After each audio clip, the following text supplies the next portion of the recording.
É uma oportunidade poder compartilhar com você nessa manhã a palavra de Deus. E eu quero também agradecer ao pastor Silas por esse convite.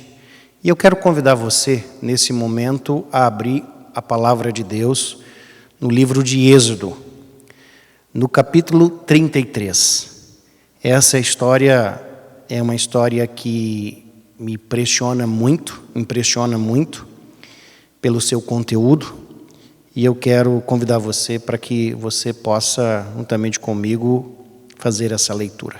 Capítulo 33, os primeiros versos. Disse o Senhor a Moisés: Vai, sobe daqui, tu e o povo que tiraste da terra do Egito, para a terra a respeito da qual jurei a Abraão, a Isaque e a Jacó, dizendo: a tua descendência a darei.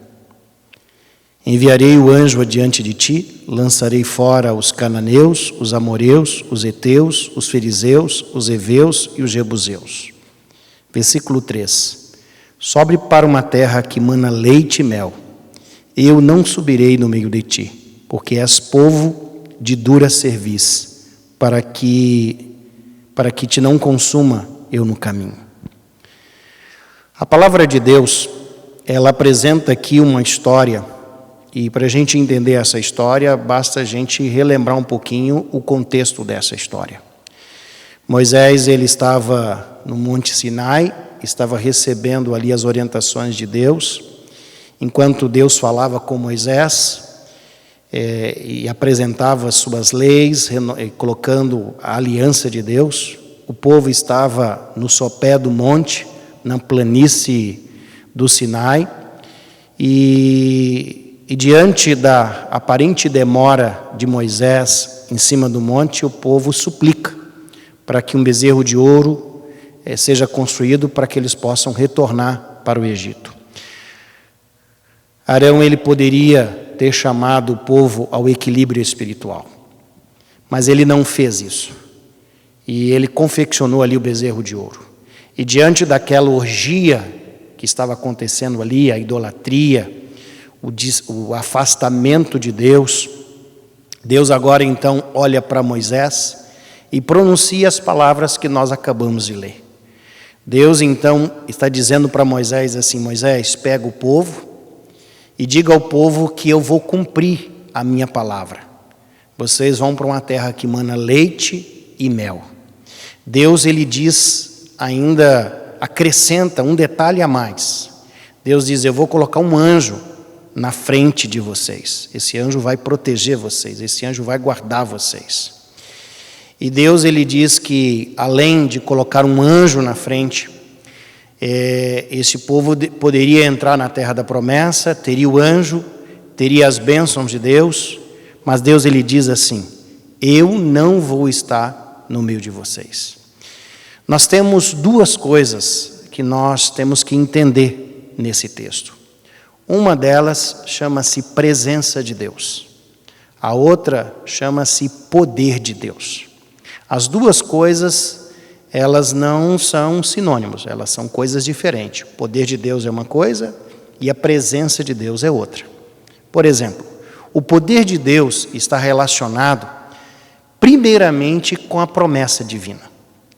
No texto aqui, a palavra de Deus diz assim: que eles deveriam sair dali, não porque eram as melhores pessoas, não porque eles estavam fazendo algo louvável, mas Deus, ele diz: olha, vocês devem sair daqui, eu vou cumprir a minha promessa. Promessa essa que foi feita a Abraão, a Isaque e a Jacó. Deus está dizendo assim, que o poder de Deus está relacionado primeiramente com a promessa divina. Deus, ele vai cumprir, porque quando Deus promete, ele cumpre. Você possivelmente já ouviu a seguinte frase, que o nome de Jesus Cristo tem poder, e o nome de Jesus Cristo realmente tem poder. É possível você também relembrar de um texto do Novo Testamento, e nesse texto, no Evangelho, diz assim: Senhor, em teu nome não curamos, Senhor, em teu nome não expulsamos demônio, Senhor, em teu nome não guardamos o sábado, Senhor, em teu nome não fomos fiéis a Deus, e Deus dirá: apartai-vos de mim, porque eu nunca vos conheci. É possível você ter o poder de Deus e não ter a presença de Deus. O nome de Jesus, esse nome tem poder. A primeira coisa, o poder de Deus está relacionado com a promessa. A segunda coisa, o poder de Deus está relacionado com os objetivos divinos. Deus, ele diz assim: Moisés, fala com o povo que eu vou cumprir a minha palavra. Não é a terra que eles desejam, não é o leite, o mel, ter uma terra para plantar, é as bênçãos. Então eles vão receber. Mas diga ao povo que, além disso, eu vou colocar um anjo. E esse anjo vai proteger, vai guardar. Deus estaria usando a nação de Israel para repreender as nações que estavam na volta. Como também um dia Deus usou Nabucodonosor como a navalha alugada de Deus. Um rei ímpio que repreendeu o povo de Deus, levando o povo de Deus para o exílio. Então nós temos o poder de Deus, ele se relaciona com duas coisas. Primeiro, com a promessa. Segundo, com os objetivos divinos. Por isso, nós devemos compreender o seguinte: que eu posso cantar, que eu posso pregar, que eu posso fazer muitas coisas em nome de Deus e até ter o sucesso, né? Ver pessoas se convertendo, pessoas entregando a vida a Deus, vendo a obra de Deus avançar, porque o nome de Jesus, esse nome tem poder. Quando o nome de Jesus é mencionado, esse nome abre portas. E tem muita gente hoje em nossos dias que celebram o poder de Deus, que correm atrás do poder de Deus.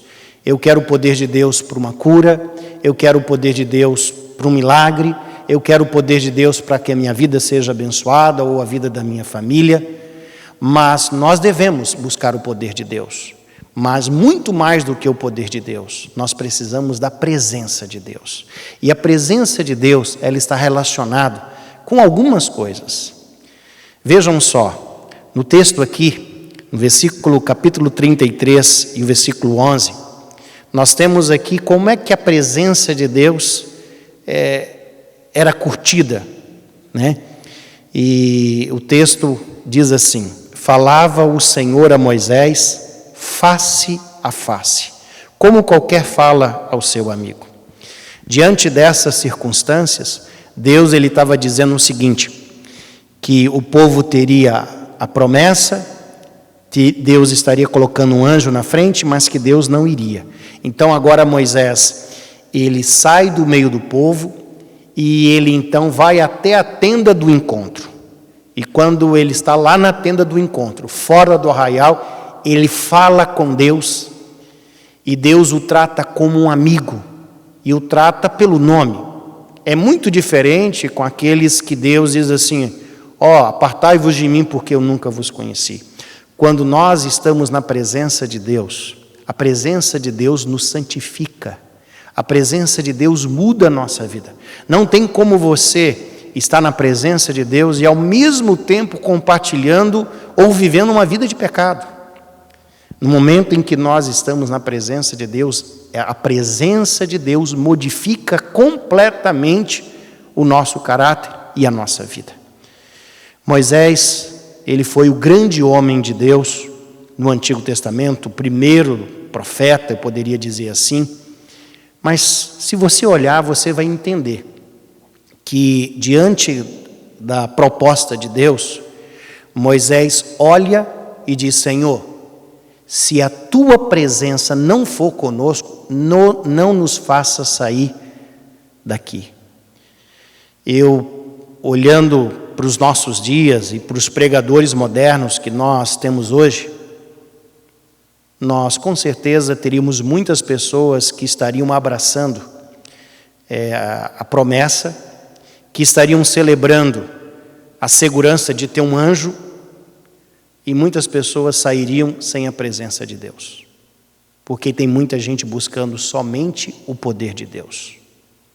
Nós precisamos da presença de Deus.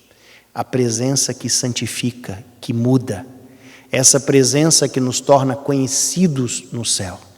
Por isso, o poder de Deus e a presença de Deus, essas duas coisas, elas devem gerar uma simbiose na nossa vida, para que nós possamos ter a certeza de que as nossas orações são atendidas, de que nós temos o cuidado de Deus, que nós temos a proteção de Deus, mas nós queremos muito mais do que isso. Nós queremos uma vida de santificação. E eu tenho certeza que essa é a sua busca, que você possa clamar todos os dias pelo poder de Deus, mas que você possa entrar na presença de Deus e curtir a presença de Deus. Porque Moisés, esse grande líder, ele não ousou sair dali sem a certeza de que Deus estaria no meio deles. Que Deus nos abençoe. Amém.